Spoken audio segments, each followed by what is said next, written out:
Hazard was removed from the game after the test week ended, awaiting his full release on December 10th. But what is his deal? Who is he working for? And is there really a link with TRACER? Let's have a look.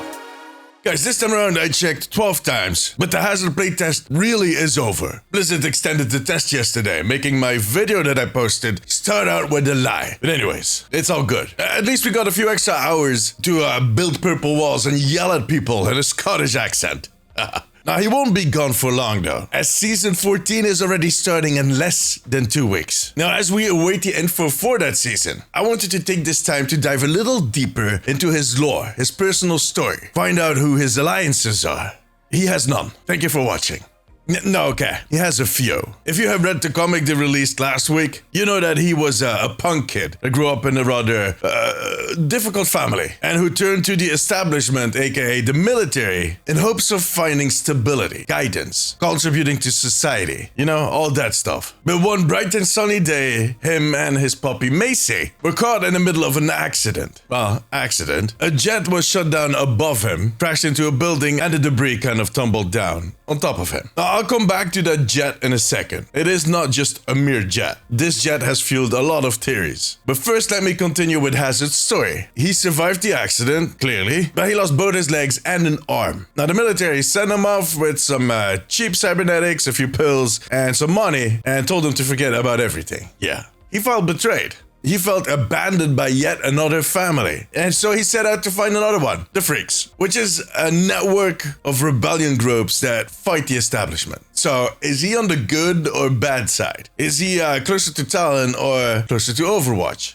He is neither. According to an interview that senior narrative designer Jude Stacy did with Esports GG, he dislikes all of them equally. Even some of the smaller groups, like the Junkers, because the Junkers hate Omnics and the Freaks love Omnics. They're very inclusive towards Omnics. His partner is an Omnic. Susanna or Susie, remember her from the comic and the trailer? That does explain the voice line. If you're in it with me, you're in it for life. That was just not some random slogan, that were their vows, I guess. And there's a second member of Freaks that is an Omnic, Revel. He's actually a Ravager unit, just like Ramatra is. And while Ramatra initially became a monk to deal with his past as an Omnic murder machine during the first Omnic crisis, Revel took a different path. He joined the Freaks in hopes of shedding a different light on his kind, and he wanted to express himself in different ways. There you go. I hope we'll see an interaction between Revel and Ramatra one day. I want to hear that discussion. But let's get back to the alliances. Freaks only has a few groups that they tolerate, and Hazard only has a few people on the Overwatch roster that he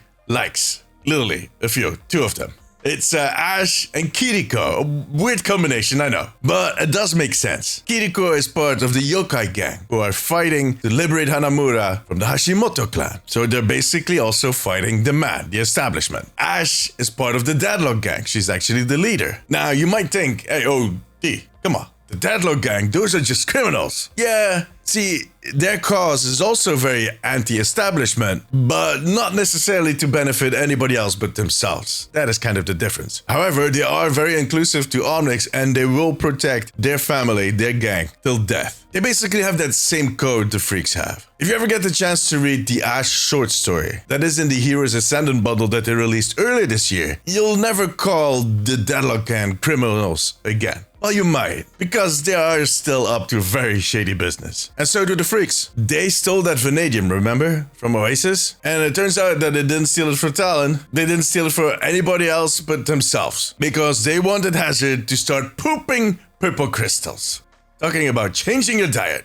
Alright, let's get back to that jet and how that possibly links Hazard to TRACER. That jet is an OWX-01 Slipstream. It is an experimental jet that was designed by Overwatch. It has teleporting capabilities, which come in handy if you're flying a jet. Now, it is known in the lore that TRACER used to be a test pilot for these Slipstream jets, and that she had an accident that led to her current state. So I've seen a lot of people suggest that this might have been TRACER's accident. That Hazard was involved in that accident somehow, and that links both of these heroes together. But that accident was not a crash. She never crashed the jet. She was not shut down. What happened is that her jet had a malfunction to the teleportation matrix. It's like their version of the flux capacitor. And she was lost in the space-time continuum for months on end. They thought she was dead. They had already done a funeral. One day she magically reappeared, but she suffered from something that they called chronal disassociation. In other words, her molecules did not know what time flow they were actually in. She was like a living ghost, disappearing for hours on end. And she was in that state for over 2 years till Winston made a chronal anchor for her, and that chronal anchor ended up evolving in her chronal accelerator that she's wearing on the chest. So in other words, that was not Tracer's jet. It was an Overwatch jet though, and I think it was Talon that shot it down. It's a lot of black and red. That is kind of like their color scheme. They like that. But that also explains why both of those are on Hazard's naughty list. I don't like him list. The poo-poo heads list. Really, overall I think Hazard is a man with his heart in the right place. But that suffered a lot of trauma, both physically and mentally. And that ended up distancing himself from the world, from society. And then embraced his newfound family and his puppy. And that will do anything to make sure that they are safe. We'll see how this story evolves. I look forward to seeing some of the interactions with other heroes. We've seen a few of them during the playtest, but over the years they'll definitely add more. And I wouldn't mind to see another Freaks member joining the roster. I mean, all the other gangs have too, the Junkers, the Deadlock gang. If I had to take a guess, I would go for Boomslang. She seems the furthest developed of all the other members, and I have a bit of a theory, but I'll come back to that one in a